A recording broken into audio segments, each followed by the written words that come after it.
Hey everyone, welcome to the Reddit branch. Today we have interesting stories from Reddit that I would love to hear your opinion about.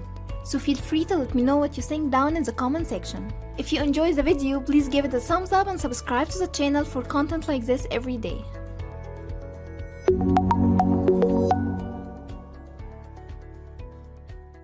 First story, am I the a-hole for not sharing my dinner? My 25-year-old boyfriend and I have been together for about 1.5 years and have been living together for a little over half a year. Yesterday, he took me out to eat to celebrate my recent promotion at work. Unfortunately, he felt a little unwell, so we had to leave a few minutes after getting our food. Because of this, we both had most of our food left over for today. We both worked all day and I wasn't very hungry, so I snacked here and there and had a small bowl of my leftovers. It was a large portion originally, so I made sure to save a serving for a later meal as we don't have a ton of food in the house right now and I know I wouldn't feel like cooking later. My boyfriend ate all of his leftovers for breakfast and lunch. After work, we went and got a bottle of wine and then came home, and I expressed how hungry I was and how excited I was for my leftovers. He then asked me to heat up some for him. I said, sure, where's yours? Oh no, not mine, the pasta. My pasta? But that's mine, you didn't share yours with me. Well, I mean, technically I paid for it, so it's all mine. This is when I got quiet, because I hate when he says things like this. For context, without exaggeration, he makes 100 times the amount that I do. And even if he didn't, I saw the dinner as a gift to me because the original intention was to celebrate my promotion. So I went to my wallet, got $15 and handed them to him, and said, now it's mine.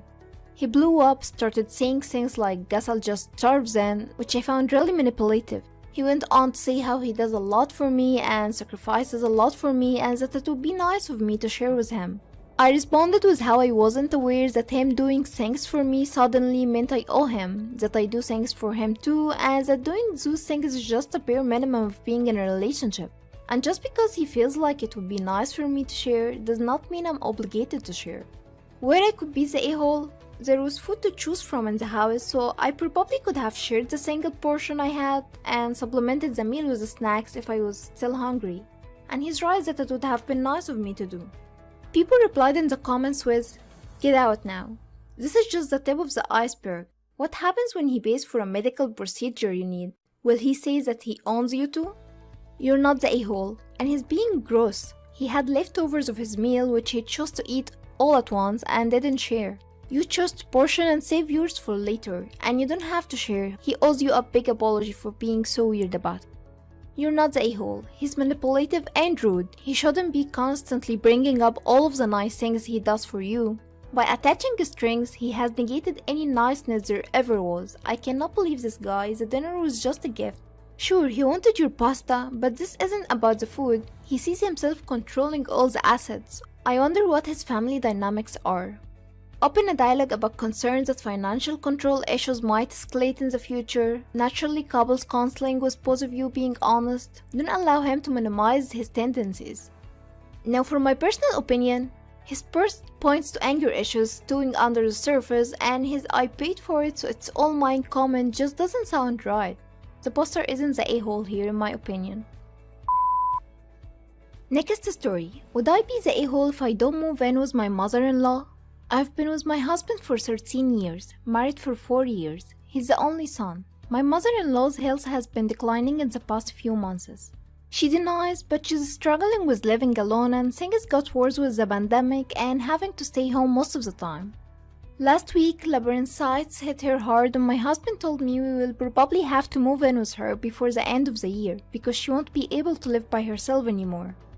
I love my mother-in-law. She pampers me as if I'm her golden child. I have some issues actually with this, but that's history for another time. She helps whenever she can and is overall a good mother-in-law. However, living with her would not feel like I'm in my home. She moving with us is impossible because we don't have enough space. She's loud, talks a lot, watches TV with high volume, keeps her radio on all day long while the only sound in my home is the fan. Also, I have 3 dogs that I enjoy having with me while I work. They would have to stay in the yard. The biggest issue is the location. I have a supermarket close, mall, and I go public transportation while there is none of it there. The nearest grocery store is 30 minutes walking away and we don't have a car. I feel like I could be the a-hole because were it my mother, I wouldn't blink an eye. Would I be the a-hole if I refused to move in and try to find a middle ground? People replied in the comments with, "You're not the a-hole." The gentle a-hole in this situation is your husband, who announced that the two of you would have to move in with his mother with no other discussion of different options. You're not the a-hole, but is there possibly a compromise? Perhaps your mother-in-law can sell her home and together you can look for a home in your preferred location with a separate apartment or mother-in-law suite. So you're together but with your own clearly defined space to make it bearable. You're not the a-hole. It doesn't sound like your husband has thought this through.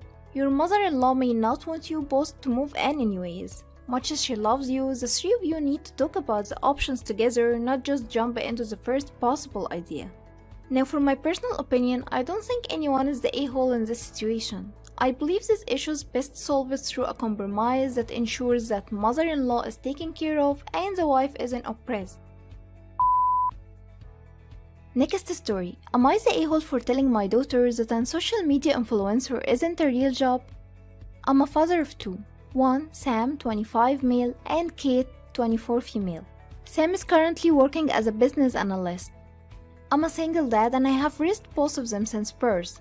Unfortunately, their mother died after a few years because of a car accident. Kate graduated high school 6 years ago. When Kate was 18, she didn't know what she wanted to do professionally and I told her that she's free to go into any field she desires. So then, she decided that she would become a social media influencer, and when she told me that, I said, okay, as I didn't want to discourage her, and at that time she was in university pursuing an English degree. Later, she decided to drop out and focus on another career path, and she worked as an HR intern to gain some experience and to start an HR career as she was interested in it because I did it. I'm an HR director and have worked in HR for 20 years. She worked as an HR intern for a few months, paid, and then suddenly she decided to quit it and work on social media influencing. Now I'm not going to stop her from pursuing what she wants to, and I said sure. So she starts posting on Instagram and the only followers she has are her 1000 followers, all from high school. From then, it's been around a few years and she's still at 1000 followers. Yesterday night, I was sitting on the sofa watching TV and Kate sits next to me and she tells me, "Dad, I'm not getting any followers on Instagram and nor am I earning any money. Why is this happening? What's going on? What will I do with my life? How do TikTok and Instagram celebrities become so successful? What are they doing that I'm not?"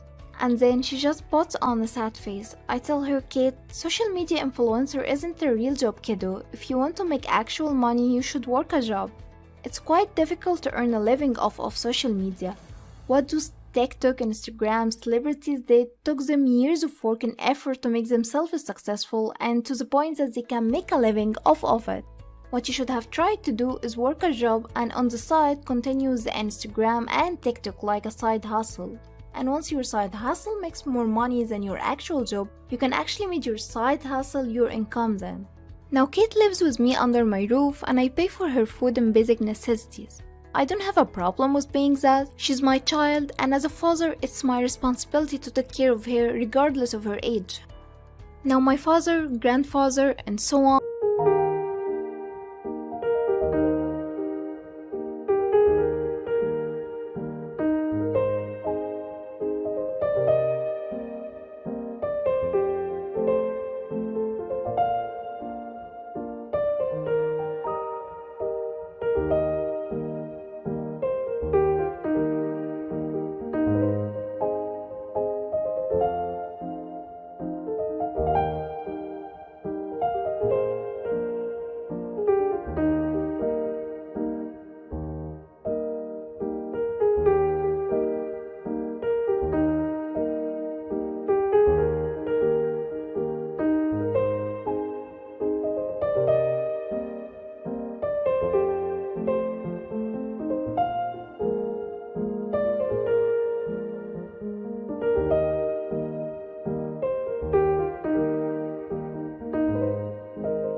all died during their mid-60s. It runs in the family because all of us have a congenital heart condition.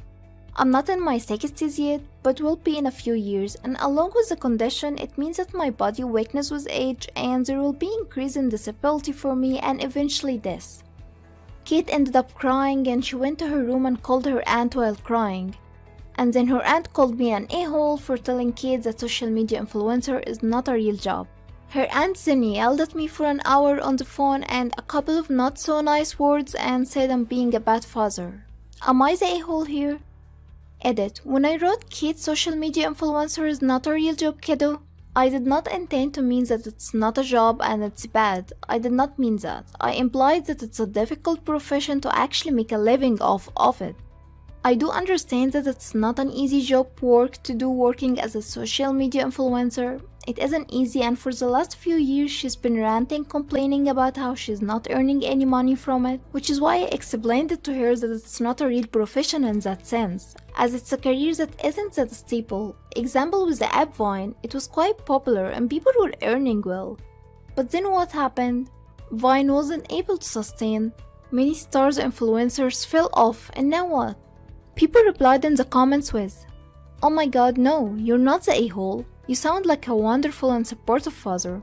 She may be a little immature for her age though, as this is something she should have actually figured out on her own at this point. Saying you want to be a social media influencer is kind of like saying you want to be a pop star. Pursue it, that's awesome. But you have to have a plan B and work on both. If she loves social media, there are wonderful jobs where you are in charge of the social media for a company. I wonder if she could pursue a career doing that while she works on her influencer stuff. She may have to go back to school. I don't know. You're not the a-hole. Honestly, influencers make it seem so easy, and unfortunately it's catered more towards teens. Then those teens grow up to be the talk of social media, where they hang with other celebrities and become well known, but not entirely well known. The only luck that she can have is through makeup. Makeup influencers gain followings fast. But if she cannot compete with the other audience who keep up with the trends of fashion and such, then she's at a loss. Maybe she can freelance something else. Now for my personal opinion, I think that dad is just looking out for his daughter. Social media might seem easy, but it's not. It requires working smart rather than long hours. And if she didn't think to make a plan B, I don't think she's thinking smartly about this. This concludes all the stories we have for this video. Thank you so much for watching and I hope you enjoyed it. Please feel free to share your opinions in the comment section down below. Until next time.